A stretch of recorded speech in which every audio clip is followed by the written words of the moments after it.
Hello guys, welcome back on civil service point to channel. So guys, PT 365 polity का आज part second या chapter 2 के बारे में हम बात करेंगे। सो गाइज, आज का जो हमारा चैप्टर नेम है वह है संसद, राज्य विधानमंडल, स्थानीय सरकार की कार्य प्रणाली, यानी functioning of parliament, state legislature and local government. So guys, क्या मुद्दा है, क्यों ये बात आई, इस पे हम नहीं जाते हैं क्योंकि ये कभी भी क्वेश्चन नहीं बनेगा कोविड पे कि कोविड जो भी है, ठीक है। सो मैक्सिमम करेंट अफेयर के क्वेश्चंस का मेन कारण क्या रहा है? कोविड, ठीक है, जिसको पाकर ये बातें उभर कर बाहर आई हैं। सो देख लेते हैं मेन मेन बातें, क्या क्या टॉपिक है उस पर बात करते हैं।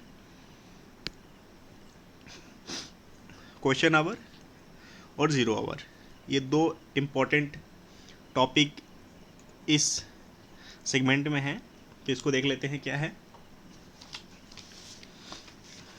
गाइज, हमारा जो मानसून सेशन है ना इस बार का, उसमें क्वेश्चन आवर और private member business during the last monsoon session of parliament, ठीक है। यानी लोकसभा और राज्यसभा में प्रश्नकाल और गैर सरकारी सदस्यों के कार्यों को निलंबित कर दिया गया था, ठीक है। और ऐसा नहीं है कि क्वेश्चन आवर को पहली बार निलंबित किया गया था, ठीक है, उसके पहले भी बहुत बार इसको निलंबित किया गया है। 1962, 1975, 1976, 1991, 2004, 2009 के दौरान भी इसका निलंबन किया जा चुका है। सो इस पे क्वेश्चन नहीं बनने वाला। हाँ, प्रश्नकाल क्या होता है उस पर थोड़ा सा हो सकता है क्वेश्चन बना दे। तो हमारा जो पार्लियामेंट डे होता है दिल्ली का, उसका जो पहला आवर होता है, ठीक है, यानी 11 AM से 12 PM, ये हमारा क्वेश्चन आवर होता है, ठीक है। क्लियर? इसमें क्वेश्चंस कितने तरह से पूछ जाते हैं हम आगे उस पर बात करेंगे। और जैसे ही हमारा क्वेश्चन आवर खत्म होता है तुरंत हमारा जीरो आवर शुरू हो जाता है, ठीक है। क्लियर? तो ये दो टॉपिक पे बात करते हैं।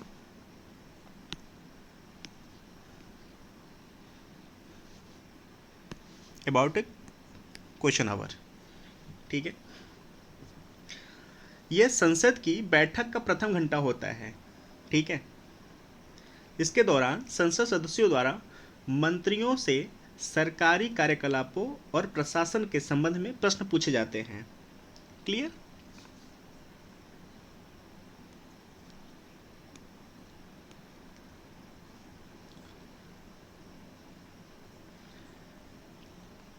ओके गाइज, नेक्स्ट पॉइंट है, संसद के दोनों सदन अपने स्वयं के नियम का पालन करते हैं जो इसके द्वारा स्वयं को नियंत्रित करने में के लिए निर्मित किए गए हैं। वर्ष 1952 में संसद की शुरुआत में लोकसभा के नियमों में प्रश्नकाल यानी प्रतिदिन आयोजित किए जाने का प्रावधान किया गया था। दूसरी ओर राज्यसभा में सप्ताह में 2 दिन प्रश्नकाल का प्रावधान किया गया था, ठीक है। ये 1952 से इसका शुरुआत हुआ है, किसका? क्वेश्चन आवर का, ठीक है। तो ये क्वेश्चंस बन सकता है कि इसकी शुरुआत कब की गई, तो 1952 से इसका शुरुआत किया गया था।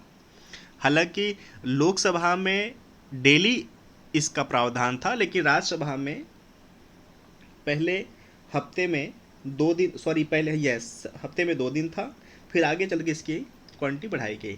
क्लियर? सो क्वेश्चंस कितने तरह से पूछे जाते हैं इस पे ये देख लेते हैं हम।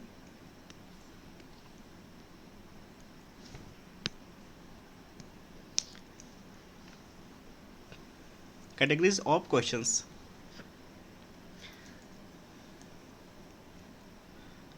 स्टारेड क्वेश्चंस यानी तारांकित प्रश्न। जो तारांकित प्रश्न होते हैं क्वेश्चन आवर में, उसके आंसर ओरल दिए जाते हैं, मौखिक रूप से दिया जाता है, ठीक है। जो अतारांकित क्वेश्चंस होते हैं उसका जो आंसर होता है वो रिटेन के रूप में दिए जाते हैं। क्लियर? ये दो मस्ट इंपॉर्टेंट है, आप प्लीज इसको कहीं नोट कर लेना। तारांकित के जो आंसर है उसको मौखिक रूप से दिया जाता है, जो मिनिस्टर होते हैं जिससे रिलेटिव बात पूछी जाती है वो स्टैंडिंग ओवेशन में खड़े होकर इसका आंसर मौखिक रूप से दे देते हैं। जो अतारांकित प्रश्न होते हैं उसका आंसर रिटन रूप में दिया जाता है। क्लियर। अल्प सूचना वाले प्रश्न, ठीक है, प्रश्नकाल के बाद मौखिक रूप से पूछे जाते हैं।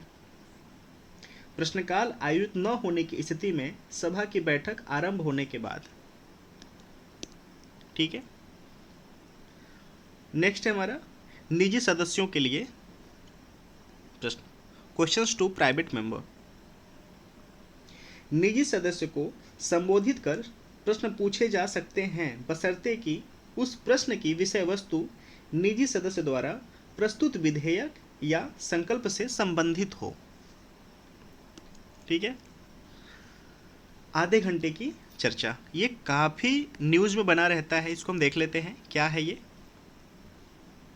आधे घंटे की चर्चा, तारांकित अतारांकित प्रश्न के उत्तर से संतुष्ट नहीं होने की स्थिति में सभापति और अध्यक्ष की अनुमति पर आयोजित किया जाता है, ठीक है।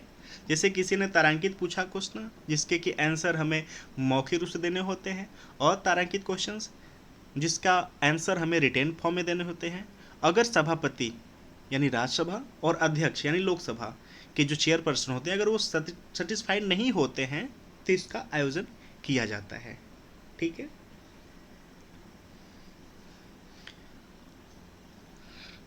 इसका कंडीशंस क्या होते हैं, इन क्वेश्चंस को पूछने तुरंत आप पूछ नहीं पाओगे, इसका एक प्रावधान होता है। तो इसका ये होता है प्रोसीजर कि 15 दिन पहले, प्रश्न पूछने के 15 दिन पहले सभापति और अध्यक्ष से इसकी अनुमति लेनी पड़ती है, ठीक है, पूर्व सूचना देना पड़ता है। क्लियर। लोकसभा में प्रति व्यक्ति केवल 5 प्रश्न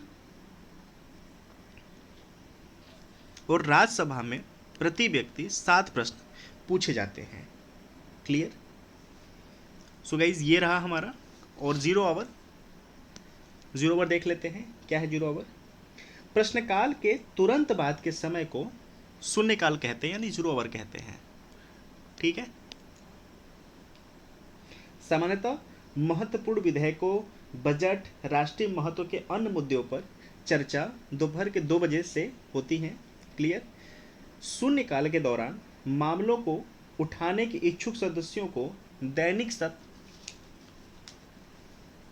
आरंभ होने से पूर्व अध्यक्ष को नोटिस देने की आवश्यकता होती है। क्लियर। शून्यकाल भारत की संसद का एक नवाचार है। प्रश्नकाल के विपरीत यह प्रक्रिया के नियमों को में उल्लेखित नहीं है। शून्यकाल 1962 से अस्तित्व में आया है, ठीक है। 1962 से अस्तित्व में आया है और ये इंडियन कॉन्स्टिट्यूशंस का एक इनोवेशंस पार्ट है। Clear.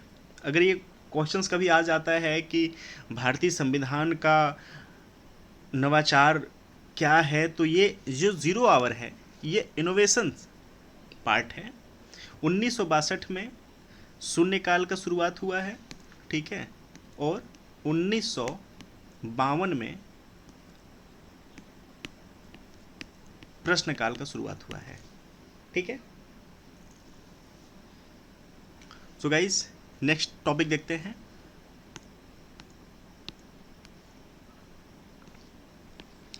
Parliamentary standing committee.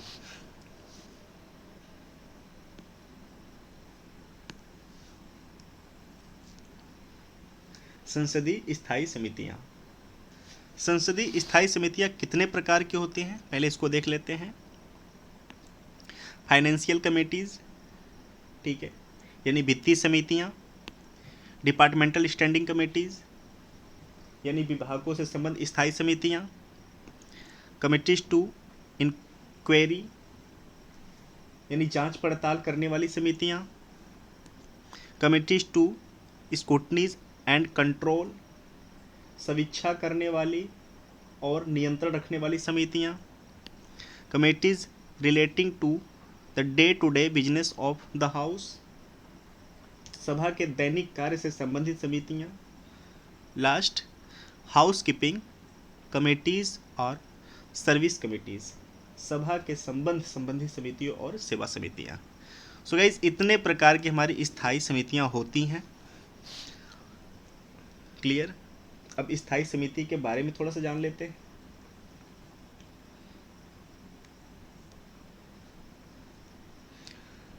Parliamentary committees are two kind, दो प्रकार होते हैं, स्टैंडिंग कमेटी और ad hoc committee.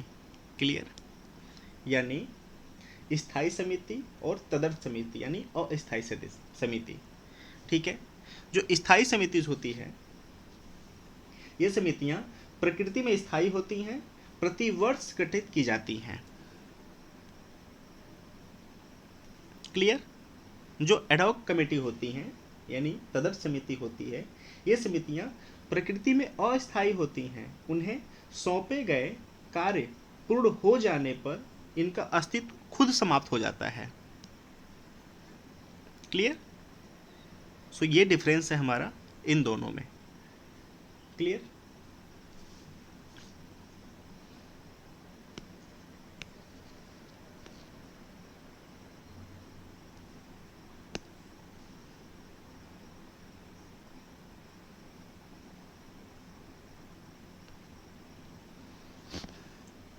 So guys, main objective of the पीएससीज। क्लियर। संसदीय स्थायी समितियों के प्रमुख उद्देश्य क्या होते हैं, क्यों इनको बनाई जाती हैं। पहला है गहन समीक्षा और सरकारी जवाबदेही की सुनिश्चित करना तथा गैर पक्षपात पूर्ण तरीके से कार्य करना। क्लियर। गैर पक्षपात पूर्ण तरीके से कार्य हो, जिम्मेदारी के साथ कार्य किया जाए। ठीक है। पारदर्शिता बनी रहे, जिसके लिए इनकी स्थापना की जाती है। नेक्स्ट है कार्यपालिका पर नियंत्रण रखने के लिए विपक्ष को सक्रिय भूमिका निभाने में सहायता करना। क्लियर। कार्यपालिका पर नियंत्रण रखने के लिए विपक्ष को सक्रिय भूमिका निभाने में सहायता करना। नेक्स्ट है हमारा प्रासंगिक हितधारकों के साथ संलग्नता। और लास्ट, वित्तीय विवेक सुनिश्चित करना। क्लियर। सो गाइज, यहाँ पे आर्टिकल दिया है स्थायी समिति के बारे में, इंपॉर्टेंट है, देख लेते हैं।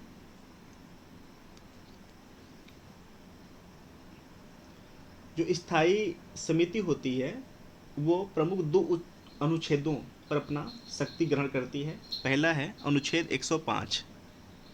क्लियर। संसद के सदनों की तथा उनके सदस्यों और समितियों की शक्ति, विशेषाधिकार आदि। क्लियर। और एक है आर्टिकल 118, अपनी प्रक्रिया और अपने कार्य संचालन के विनियमन के लिए नियम बनाने की संसद की शक्ति। सो गाइज, ये इंपॉर्टेंट आर्टिकल है 105 और 118। क्लियर।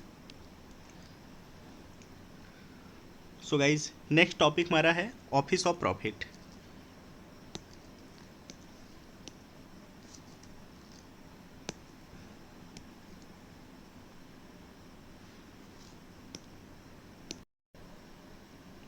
ऑफिस ऑफ प्रॉफिट में देखते हैं जैसे लाभ का पद।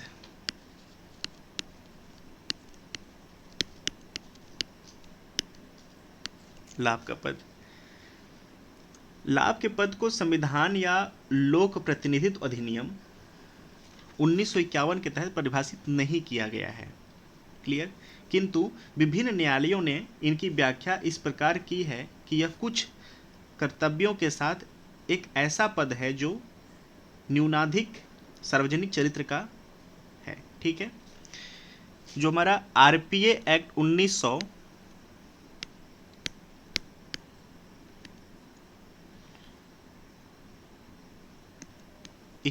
है ना, 51, उसमें ऑफिस ऑफ प्रॉफिट की चर्चाएं नहीं की गई हैं। ये न्यायपालिका के द्वारा संदर्भित किया गया है। ठीक है। सो देखते हैं इसमें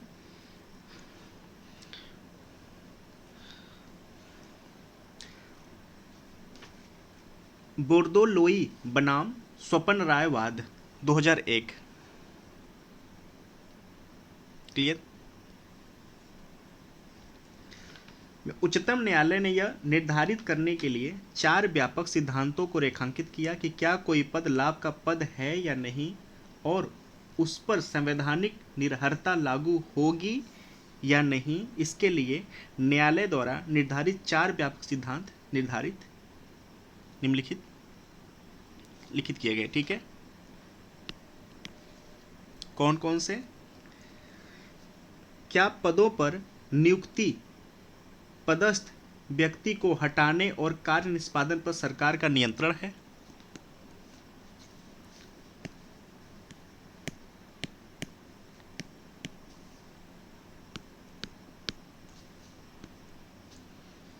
नेक्स्ट, क्या उस पद के लिए सरकार किसी पारिश्रमिक का भुगतान कर रही है?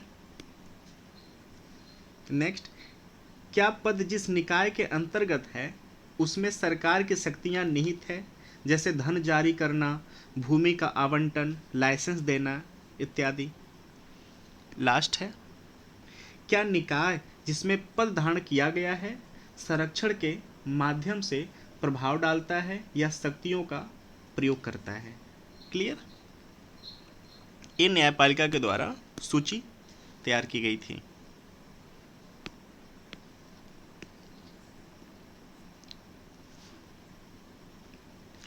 उच्चतम न्यायालय ने वर्ष 2006 में राज्यसभा में जया बच्चन की निर्भरता को बरकरार रखते हुए लाभ के पद को अग्रलिखित प्रकार से परिभाषित किया। ऐसा पद जो किसी लाभ को प्राप्त करने अथवा मौखिक लाभ प्राप्त करने में सक्षम हो। इस प्रकार के लाभ के पद वाले मामले में लाभ का वास्तव से प्राप्त होना नहीं है, अपितु लाभ प्राप्ति की संभावना एक निर्णायक कारक है। क्लियर।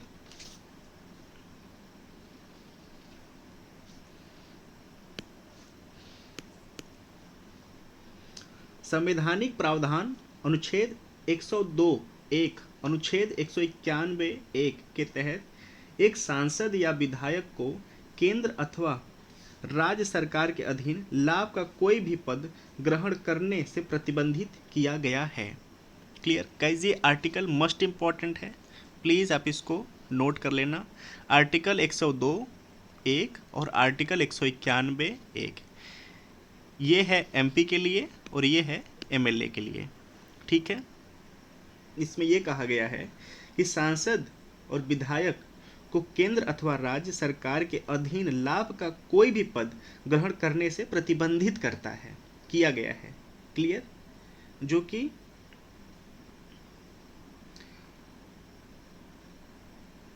लोक प्रतिनिधित्व अधिनियम 1951 के तहत लाभ का पद धारण करना निर्भरता का आधार है। ठीक है। सो गाइज, यहाँ पर आर्टिकल इंपॉर्टेंट है। आर्टिकल 102(1) एमपीज के लिए और आर्टिकल 191(1) एमएलएस के लिए प्रतिबंधित करता है जब वो सरकार उनको कोई लाभ का पद धारण करवाती है। ठीक है।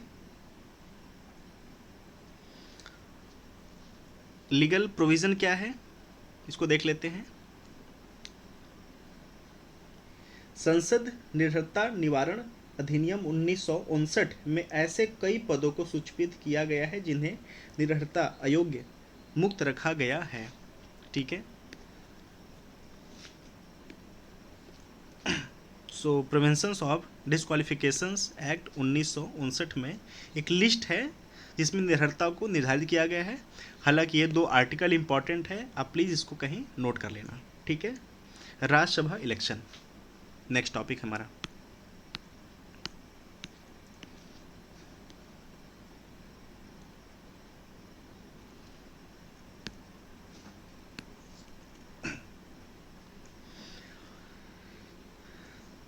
गाइस, ये चर्चा इसलिए बना हुआ है क्योंकि 8 राज्यों में, ठीक है, राज्यसभा की 19 सीटों के लिए निर्वाचन कराया गया है, इसलिए चर्चा का विषय बना हुआ है। सो इसके बारे में देख लेते हैं अच्छे से कि क्या है। इसमें 2 से 3 टर्म बहुत ही इंपॉर्टेंट है, वो बार बार मिस होते हैं माइंड से। सो उसका वो इम्पॉर्टेंट है, बाकी ऐसा इसमें कुछ कुछ भी वैसा नहीं है कि जो बहुत ज़्यादा रिमाइंड करने के लिए है, ठीक है। सो स्टार्ट करते हैं।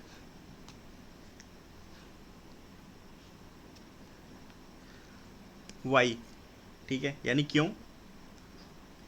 स्थायी निकाय है किंतु 1/3 जो मेंबर होते हैं वो रिटायर होते हैं हर 2 साल में। ये इंपॉर्टेंट है। मैक्सिमम आप क्वेश्चंस देखेंगे, स्टेट पीसीएस हो या सिविल सर्विस एग्ज़ाम हो, यूपीएससी जो कंडक्ट कराती है, ये मैक्सिमम आप ऑप्शन में कंफ्यूज करते हैं। कहीं 2/3 कर देंगे, कहीं समथिंग कुछ ऐसे करके रिलेट करते हैं। ये 1/3, ठीक है, 1/3 जो मेंबर होते हैं वो रिटायर होते हैं हर 2 साल में, ठीक है। कैसे, हाउ, कौन निर्वाचित करता है, who elect, clear, and method, विधि क्या है। जो राज्यसभा के सदस्य होते हैं, क्लियर, उनको राज्य विधानसभा के निर्वाचित सदस्य करते हैं, ठीक है। राज्यसभा के, राज्य विधानसभा के निर्वाचित सदस्य करते हैं। किस विधि से होता है, मेथड क्या है, तो ये है अनुपातिक प्रतिनिधित्व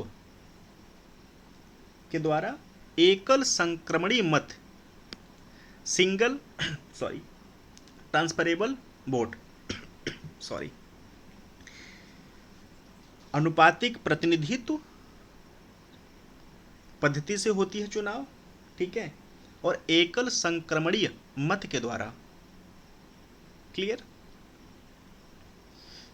संवैधानिक आधार क्या है, यानी कॉन्स्टिट्यूशनल बेस क्या है, अनुच्छेद 80, क्या है ये, कुल सदस्यों की संख्या 250, ठीक है, जिसमें से जो 12 होते हैं वो नॉमिनेटेड किए जाते हैं प्रेसिडेंट के द्वारा, क्लियर।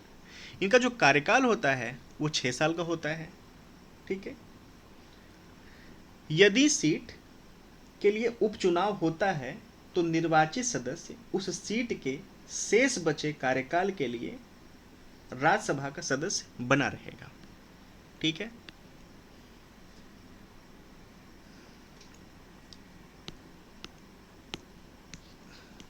लास्ट पॉइंट इसका देख लेते हैं। अनुच्छेद 84 क्या है, सदस्य की अर्हताएं, क्या क्या योग्यता होनी चाहिए, सिटीजन्स ऑफ इंडिया, ठीक है। जो एज है वो न्यूनतम 30 साल की होनी चाहिए, ठीक है। संसद द्वारा निर्धारित अन्य अर्हताएं, ये आप इतना क्वालिफाई करते हो तो आप राज्यसभा सदस्य बनने की योग्यता अपने पास अर्हता रखते हो, ठीक है।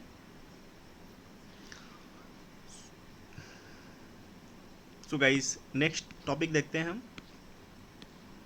Other important news. हालांकि लास्ट टॉपिक है इस वीडियो का, इसको देख लेते हैं।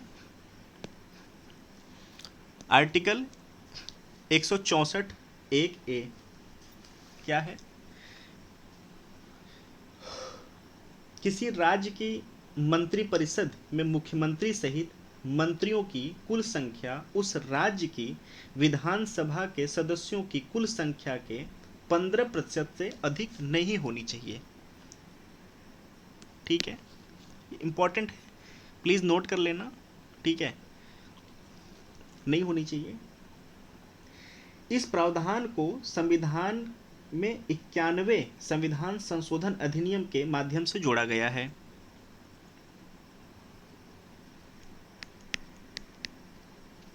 इंपॉर्टेंट है लाइन, इसको गाइस नोट कर लेना। यह तर्क दिया जा रहा है कि मध्य प्रदेश में मंत्रिपरिषद की वर्तमान संख्या अनुच्छेद 164(1)(a) द्वारा निर्धारित 15% की सीमा से अधिक है, अतः यह अनुच्छेद 164(1)(a) को उल्लंघन माना जा रहा है। गाइज, ये क्वेश्चंस मस्ट इम्पॉर्टेंट हो जाता है क्योंकि ये संविधान का एक प्रकार से उल्लंघन के रूप में माना जा रहा है।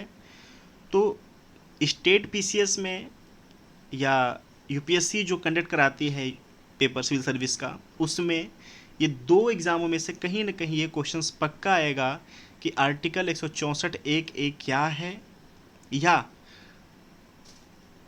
कॉन्स्टिट्यूशनल अमेंडमेंट 91 किन मुद्दों से जुड़े हुए हैं। सो ये बातें पता होना चाहिए कि जो राज्य का हमारा मंत्रिपरिषद होता है मुख्यमंत्री के सहित 15% से ज़्यादा की संख्या नहीं होनी चाहिए मंत्रियों की। ठीक है, ठीक है।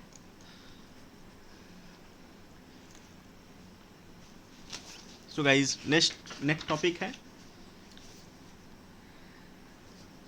ब्रीच ऑफ प्रिविलेज, विशेषाधिकार हनन।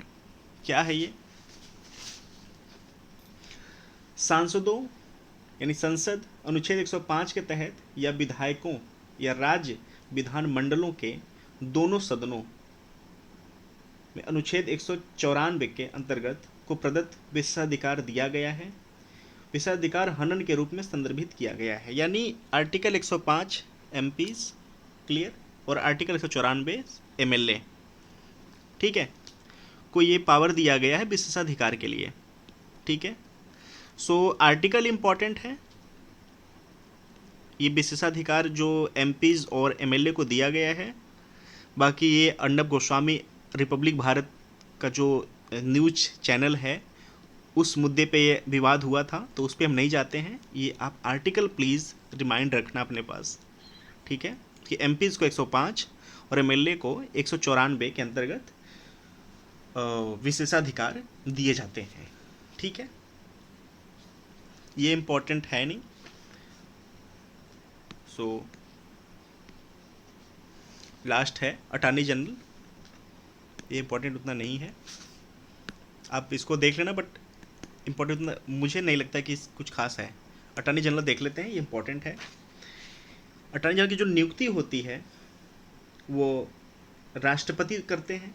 ठीक है, के वेणुगोपाल इस समय के अटॉर्नी जनरल हैं। ठीक है, भारतीय संविधान के अनुच्छेद 76 के तहत महान्यायवादी यानी अटॉर्नी जनरल के पद का प्रावधान किया गया है। गाइज आर्टिकल इंपॉर्टेंट है, आर्टिकल 76 अटॉर्नी जनरल एजी का प्रावधान किया गया है। ठीक है, इसमें उच्चतम न्यायालय के न्यायाधीश के रूप में नियुक्ति होने की अर्हता होनी चाहिए। योग्यता क्या होनी चाहिए? तो जो योग्यता सुप्रीम कोर्ट के न्यायाधीश की होती है वो योग्यता इनके अंदर होनी चाहिए। ठीक है, नेक्स्ट, महान्यायवादी के पद का कार्यकाल संविधान द्वारा निर्धारित नहीं किया गया है। ठीक है, यानी ये प्रेसिडेंट के प्रसाद पर्यंत वाला प्रोसीजर है। ठीक है, इसमें पॉलिटिकल इंटरफेयर बिल्कुल नहीं है। वो राष्ट्रपति के प्रसाद पर अपने पद का धारण है क्या, राष्ट्रपति के प्रसाद पर्यंत अपना पद धारण करते हैं। उसे संसद के दोनों सदनों की कार्यवाही में भाग लेने का अधिकार होता है। अटॉर्नी जनरल को कार्यवाही में भाग लेने का अधिकार होता है, लेकिन वोटिंग करने का अधिकार नहीं होता है। Without a right to vote, voting अधिकार नहीं होता है। सो गाइज आज का हमारा वीडियो इतने पे एंड हो रहा है। अगर आपको कंटेंट अच्छे लगते हैं तो प्लीज़ चैनल को सब्सक्राइब करिए और नोट्स को बनाते रहिए। नेक्स्ट वीडियो में फिर मिलते हैं हम। Thank you so much for watching.